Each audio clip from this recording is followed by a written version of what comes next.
macam-macam tipe orang dalam membangun hubungannya dengan Tuhan gitu. Jadi itu tergantung kita.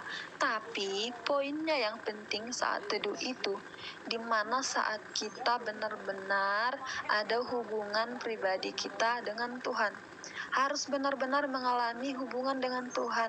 Harus benar-benar mengalami komunikasi dengan Tuhan. Saat kita berdoa ada kedamaian, ada kekuatan yang baru kita dapat dari Tuhan gitu. Jangan, nggak usahlah munafik gitu. Saya pernah mengalami gitu. Dengar khotbah, baik itu waktu offline atau itu dengar khotbah di YouTube dan lain sebagainya.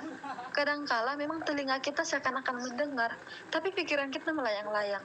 Ini adalah salah gitu loh. Kenapa? Iya kita dengar, tapi nggak ada poin yang kita dapat dan yang kita bisa aplikasikan dalam hidup kita gitu. Misalnya kita dengarkan lagu pujian, kita dengar puji-pujian sampai satu malaman, tapi ketika lagu pujian ini tidak kita nikmati, kita tidak sungguh-sungguh mendengar, kita hidupi dalam hidup kita, itu tidak ada artinya.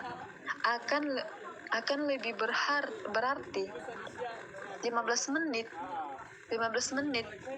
kita datang kepada Tuhan, tapi benar-benar kita nikmati Tuhan itu, benar-benar kita bersama Tuhan.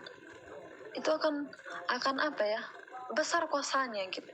Lebih besar kuasanya gitu. Jadi, poin di dalam saat teduh itu bukan caranya bagaimana, bukan langkahnya bagaimana, karena itu berbeda-beda.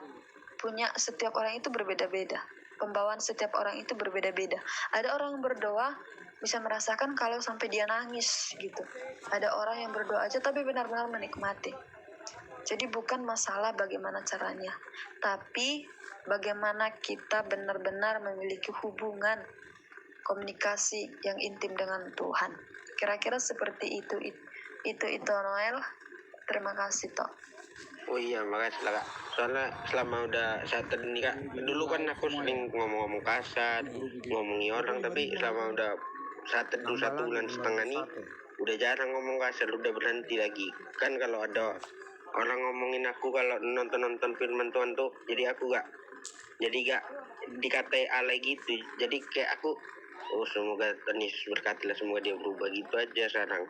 Dulu kan kalau dikatai gituan malah aku katai balik dia Kak. Sekarang jadi kayak gitu aja, kata-kataku berubah. Puji Tuhan, Tuhan Yesus baik, Tuhan kerjakan hal yang baik itu nanti jadi berkat bagi orang-orang di sekitar itu. Adminnya. Aku yang bikin Terima kasih lah ya, puji Tuhan Yesus. Semoga Tuhan Yesus memberkati. Amin, sama-sama Tok. Oh gitu ya. Yo, ada lagi nggak? Terima kasih buat Lionel yang bertanya. Ada lagi pertanyaan atau sharing ya teman-teman? Silakan yang masih ada stay di sini. Tadi judulnya tujuan hidup orang percaya. Ayo, ada 2 poin. Ya, yang mau bertanya silakan, yang mau sharing silakan. Oh ya, Kenzi Hutagalung. Silakan, Lai.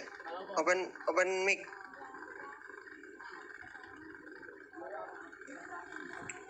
Tadi angkat tangan, Lai.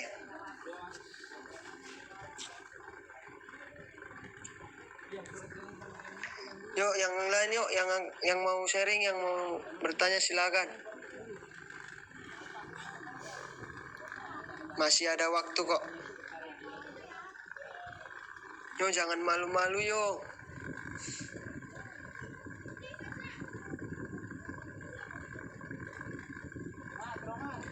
Yuk, masa nggak ada lagi nih?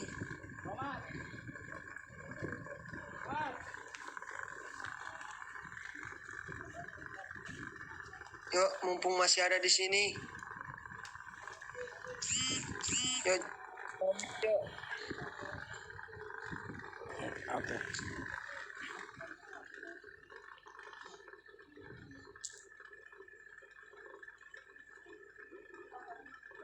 Nggak ada nih. Oke.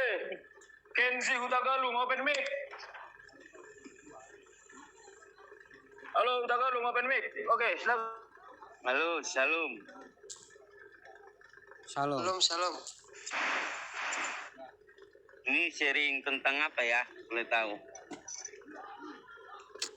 Sharing tentang tujuan hidup orang percaya. sharing tentang tujuan hidup orang percaya. Kalau tujuan hidup ya, orang percaya itu sih gimana ya kalau aku bilangnya, ya salah satunya kita emang tetap mengandalkan Tuhan ya. Begitu apapun persoalan kita, apapun permasalahan kita, yakin saja Tuhan pasti sanggup memulihkan hidup kita. Mungkin di saat kita terjatuh, di saat Tuhan berikan satu masalah itu, bukan Tuhan tidak membiarkan hambanya, tapi supaya kita tahu bahwasannya itu kita ingin melihat yang namanya kemuliaan Tuhan. Kenapa saya bilang demikian? Saya sedikit sharing tentang pengalaman hidup saya. Ya selama saya terjatuh emang saya sempat pasrah dalam kehidupan, tapi di balik kepasrahan saya itu saya tetap bertahan gitu. Dan saya tahu Tuhan memberi tujuan permasalahan ini supaya saya lebih lagi mendekat kepadanya gitu, supaya kita melihat yang namanya kemuliaan Tuhan. Mungkin selama kita sebelum Tuhan berikan masalah mungkin kita lupa sama Tuhan gitu kan, tapi ketika kita dapat masalah kebanyakan kita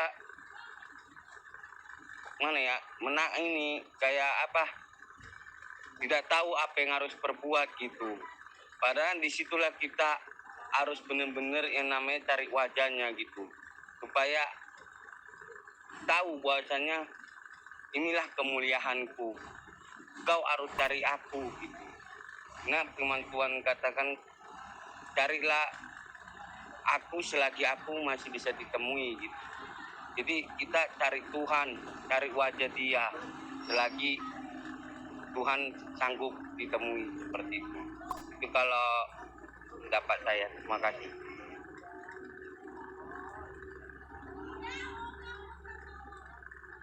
Terima kasih buat Kenji Hutagalung buat sharingnya.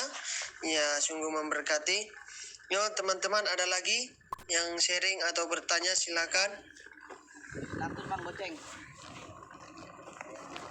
Yuk dengan tema tujuan hidup orang percaya. Ya ini ada 2 orang angkat tangan. Silakan open mic. Cihaya Uta Barat.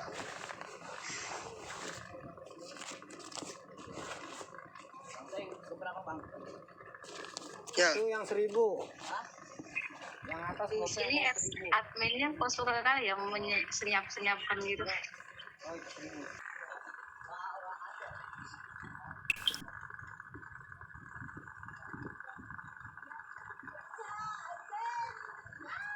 Priska Maria yang angkat tangan tadi ya. Oh, udah turun. Oh, open mic itu Priska.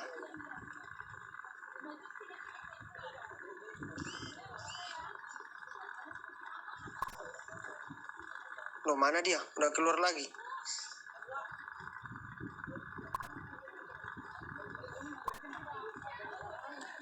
Mungkin gini aja, kalau mungkin ragu angkat tangan, chatting aja di PC aja adminnya gitu. Nanti admin nyampein. Takutnya kan agak gitu, ada yang mau ditanya agak malu, agak segan ya kan. Untuk teman-teman yang mau bertanya silakan chatting admin aja. Oke, kalau gitu aku bisa nanya nggak? Le. Bisa. Ya. Silakan, Le. Jadi tadi dari awal kita udah dengar ya, tujuan hidup orang percaya itu hidup di dalamnya.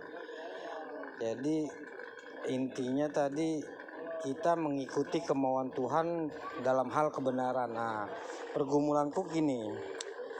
Mungkin aku udah lahir di sini, dari kecil di sini. Sampai besar dan bahkan sampai menikah udah di sini, dan pergaulanku dengan kawan-kawan yang muslim. Pertanyaanku terutama khususnya sekarang posisiku jualan ini dengan orang-orang muslim lah ya. Pertanyaanku, aplikasi apa gitu yang bisa ku perbuat di dalam kehidupanku sehari-hari dengan keadaan seperti ini gitu. Itu yang pertama. Itu aja sih pertama dulu. Oh iya, maaf toh aku mau tanya, itu tadi bilang kerja di mana? Aku jualan kopi. Nah, kawasan jualannya. pabrik ya.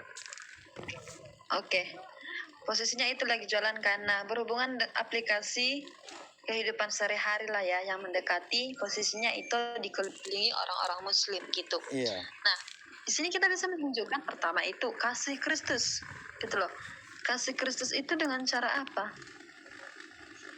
Tadi misalnya lah, ketika kita hidup di dalam Kristus, kita mengikuti apa yang dimiliki Kristus gitu kan, memiliki apa yang dimiliki Kristus. Nah, ketika kita memiliki kasih Kristus, hidup kita itu pasti memancarkan kasih. Orang yang hidup di dalam kasih itu, misalnya itu dalam berjualan, tunjukkan kepada orang-orang Muslim yang ada di sekitar itu hidup jujur gitu loh. Karena dalam namanya jualan, ya memang susah, untung atau rugi ini pasti di